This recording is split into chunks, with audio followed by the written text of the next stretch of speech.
problema ang aking pamilya at ang aking anak. Maganda ang buhay namin sa Japan.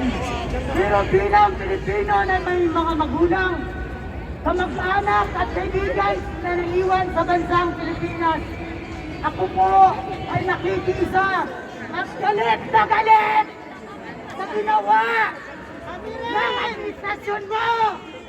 Buong Marcos!